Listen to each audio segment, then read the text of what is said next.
बिस्मिल्लाहिर्रहमानिर्रहीम। अस्सलाम वालेकुम व्यूअर्स, मैं हूं निदा सईद और आप देख रहे हैं निदा सईद का किचन। आज हम बना रहे हैं बहुत ही आसान और बहुत ही मज़ेदार रमज़ान स्पेशल में फ़िरोज़न पराठे। और फ़िरोज़न पराठे बनाने के लिए हमने जो चीज़ें ली हैं वो है ये।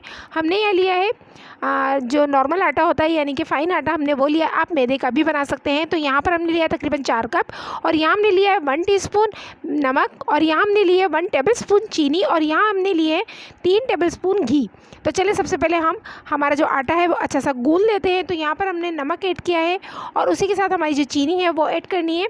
तो यहाँ पर हमारी जो चीनी है वो इसलिए ऐड करते हैं क्योंकि पराठों का जो कलर है वो बहुत ही अच्छा आता है। तो बस इसको अच्छा सा मिक्स कर लेंगे और उसी के साथ हम इसमें डालेंगे घी। तो घी हम इसमें ऐड करेंगे तकरीबन 2 टेबलस्पून, और बाद में हम जो एक है वो बाद में ऐड करेंगे ऊपर से। तो चलिए इसको ऐड करने के बाद अच्छा सा मिक्स कर लेते हैं। उसके बाद हम इसको एक सॉफ्ट सा, बिल्कुल नरम सा हमें एक डो लगाना है इसका, क्योंकि पराठों का जो डो होता है वो बहुत ही नरम होता है। तो हम उसका एक नरम सा सॉफ्ट सा डो लगा लेते हैं। और यहाँ पर हमने लिया है 1 कप पानी, और पानी यहाँ पर हमें कितना लगेगा हम आपको आगे बताएंगे। तो आप देख सकते हैं हमने यहाँ पर बहुत ही अच्छा सा सॉफ्ट सा आटा है लगा लिया है यहाँ पर। और यहाँ पर हमने जो 1 टेबलस्पून हमने बचाया था घी, वो हमने इस पर ऐड कर दिया है इस तरीके से। और अब हम अच्छा सा इसको फैला देंगे ताकि अच्छा सा ये बिल्कुल और सॉफ्ट हो जाए, इस पर कोई भी पपड़ी ना आए। और उसके बाद हम यहाँ देख सकते हैं आप, हमने 1 कप लिया था और हमारा जो पानी है वो सारा लग गया इसमें। अगर आपको कम या ज़्यादा आपको लगे तो आप अपने हिसाब से कम या ज़्यादा कर सकते हैं। तो आटा जो हमारा है वो उतना ही सॉफ्ट होना चाहिए। तो चलें अब हम इसे आधे घंटे के लिए रेस्ट पे रखते हैं और मिलते हैं आधे घंटे बाद। तो यहाँ पर आधा घंटा हो चुका है। अब हम चेक कर लेते हैं कि हमारा जो आटा है वो कितना अच्छा हो चुका है। तो आप देख सकते हैं यहाँ पर ये बहुत ही अच्छा सा और सॉफ्ट सा और एक लचीलापन इसमें आ गया है। और इतना ही, ये रेस्ट देना हमें बहुत ज़्यादा ज़रूरी है, क्योंकि जब तक अगर हम रेस्ट नहीं देंगे तो हमारा जो आटा है वो ऐसा सॉफ्ट और इतना लचीला बिल्कुल नहीं होगा। तो चलें यहाँ पर हमारा आटा बिल्कुल अच्छा सा सेट हो चुका है। तो अब हम इसके जो पराठे हैं वो बनाना स्टार्ट करते हैं। तो यहाँ पर हम सबसे पहले हमारे जो पेड़े हैं वो रेडी कर लेते हैं। तो कुछ इस तरह से हमें यहाँ पर पेड़े को बना लेना है। तो चलें सारे पेड़े बना लेते हैं। तो आप देख सकते हैं हमारे जो यहाँ पेड़े हैं वो रेडी हो चुके हैं। तो चलें अब हम यहाँ से एक पेड़ा लेंगे, और पहले सबसे पहले हम जो है खुशक जो है वो मैदा वो डस्ट करेंगे यहाँ पर। तो इस तरीके से हम एक पेड़ा लेंगे और उसको हल्का सा मैदे में कोट करेंगे, और उसके बाद अब हम इसको अच्छा सा बेल लेंगे। तो यहाँ पर हमने देखिए, मैं बार बार मैदा आपको इसलिए कह रही हूँ कि आप इसे मैदे में भी बना सकते हैं। और ये फ़ाइन आटा लिया है हमने यहाँ पर, लेकिन आप इसे मैदे का भी इस्तेमाल कर सकते हैं। मैदे के भी बहुत अच्छे बनते हैं ये। तो बस इस तरीके से हमने इसको बेलना है, एक बड़ी सी रोटी। तो आप देख सकते हैं हमने यहाँ पर एक बड़ी सी रोटी जो है वो बेल ली है। अब हम इस पर डालेंगे 1 टेबलस्पून घी। और घी यहाँ पर हम अच्छा सा इसको हाथों की मदद से या फिर ब्रश की मदद से, जैसे आपको सहूलत हो आप कर सकते हैं। यहाँ पर मैंने ब्रश की मदद से इसको अच्छा सा फैला लिया है।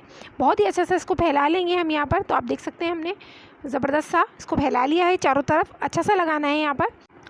तो यहाँ पर हमने अच्छा सा घी लगा लिया है। अब आप देख सकते हैं कि मैं किस तरह से इसको फ़ोल्ड कर रही हूँ, स्टेप बाय स्टेप। आप इसको बिल्कुल भी इसकी बिल्कुल मत कीजिएगा, और आप अच्छे से देखें कि किस तरह से ये फ़ोल्ड में कर रही हूँ इसको। तो बस इसी तरीके से आप करेंगे तो आपके जो पराठा है वो बहुत ही अच्छा सा लच्छेदार पराठा आपका यहाँ पर रेडी हो जाएगा।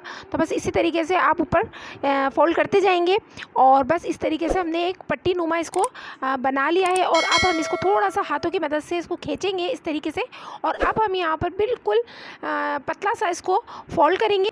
तो एक अच्छा सा हम यहाँ पर इसको पेड़ा बना लेंगे। तो आप देख सकते हैं यहाँ पर बिल्कुल दबा दबा के हमें इसको, बिल्कुल एयर बिल्कुल नहीं होनी चाहिए अंदर, बस इसको अच्छा सा एक पेड़ा बना लेना है। आप देख सकते हैं कुछ इस तरह से हमारा जो पेड़ा है वो रेडी हुआ है। तो चलें बाकी की जो पेड़े हैं वो भी इसी तरीके से हम रेडी कर लेते हैं।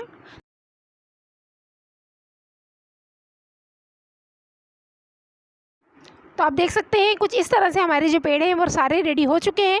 अब हम इन्हें तकरीबन आधे घंटे के लिए रेस्ट देने के लिए रखेंगे। उसके बाद हम इनके पराठे बनाएंगे।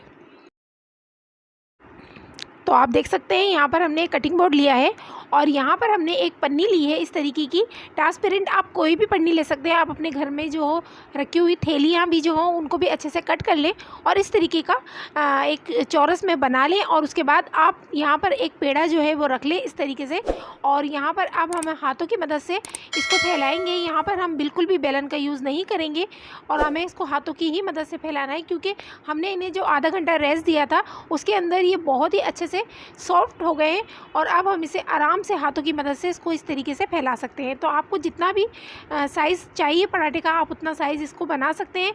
तो यहाँ पर हमारा जो पराठा है वो बिल्कुल रेडी हो चुका है। आप देख सकते हैं इस तरीके का हमने इसको फैला दिया है, और अब हम इसके ऊपर जो पन्नी है वो इस तरह से फैला देंगे। तो आप देख सकते हैं यहाँ पर हमारा जो फ्रोज़न पराठा है वो बनके रेडी हो चुका है। और इसी तरह से हमारे जो बाकी के पराठे हैं वो भी हम रेडी कर लेते हैं। देख सकते हैं यहाँ पर हमारे जो फ्रोज़न पराठे हैं वो रेडी हो चुके हैं, लेकिन मैं आपको इसमें से कुछ पराठे फ्राई करके भी दिखाती हूँ। तो चलें हम एक दो पराठे फ्राई कर लेते हैं। तो आप देख सकते हैं यहाँ पर हमने एक तवा जो है वो गर्म करने के लिए रख दिया है, और यहाँ पर हमारा जो तवा है वो नॉन स्टिक का तवा है। आप यहाँ पर नॉर्मल जो तवा लोहे का होता है आप उस पर भी आराम से इजीली बना सकते हैं। तो चलिए अब हमारा जो तवा है वो अच्छा सा गर्म हो चुका है। अब हमारा जो पराठा है उस पर ऐड कर देते हैं हम इस तरीके से, और इसको हम हाई फ्लेम पे ही रखेंगे ताकि हमारा जो पराठा है वो थोड़ा सा नीचे से अच्छा सा पक जाए। उसके बाद हम इसको पलटेंगे। तो देखिए यहाँ से हमारा जो पराठा है वो थोड़ा ट्रांसपेरेंट हो चुका है। अब हमने इसको पलट लिया है। यहाँ पर अब हम इस पर डालेंगे 1 टीस्पून घी, और इसको हम घी में ही फ्राई करेंगे। आप चाहें तो ऑयल में भी फ्राई कर सकते हैं, लेकिन घी में पराठे जो फ्राई होते हैं वो बहुत ही मज़े के होते हैं। तो यहाँ पर हमने तकरीबन 2 टेबलस्पून घी इस पर ऐड किया है, और अब हम इसको हाई फ्लेम पर अच्छा सा फ्राई करेंगे जब तक अच्छा सा एक गोल्डन सा कलर इस पे नहीं आ जाता तब तक। तो अब हम इसको पलटेंगे। आप देख सकते हैं माशाल्लाह से बहुत ही प्यारा सा इस पर कलर आ चुका है। तो इसी तरह से हम दूसरी तरफ भी अच्छा सा कलर ले लेंगे, और उसके बाद हम इसको उतार लेंगे और दूसरा फ्राई इसी तरह कर लेंगे। तो आप देख सकते हैं माशाल्लाह से हमारा जो पराठा है वो रेडी हो चुका है। तो चलें अब हम इसे उतार लेते हैं और दूसरा पराठा भी इसी तरह रेडी कर लेते हैं।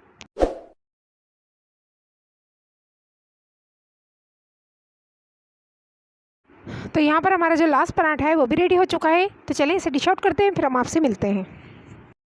तो माशाल्लाह से हमारे जो पराठे हैं वो बनके रेडी हो चुके हैं। ये बहुत ही मज़े के बने हैं, और आप देख सकते हैं इसकी लेयर किस तरह से खुल रही है। ये बहुत ज़्यादा टेस्टी बने। आप इसे एक बार ज़रूर ट्राई कीजिएगा, और एक बार आप जब ये फ्रोज़न पराठे बना लेंगे तो आप पूरे महीने आराम से इसे ईज़िली तरीके से सहरी में बना सकते हैं। तो आपको ये फ्रोज़न पराठे की रेसिपी कैसी लगी हमें कमेंट में ज़रूर बताइएगा। तो अगर आपको ये रेसिपी अच्छी लगी तो इस रेसिपी को लाइक कीजिएगा, और अगर आप हमारे चैनल पर नए हैं तो मज़ीद नई नई और मज़ेदार रेसिपी के लिए हमारे चैनल को सब्सक्राइब कर लें और बेल आइकन भी प्रेस कर लें, ताकि आने वाली हर रेसिपी की नोटिफिकेशन मिलती रहे। तो इंशाल्लाह फिर मिलेंगे एक नई रेसिपी के साथ। तब तक के लिए अल्लाह हाफिज़।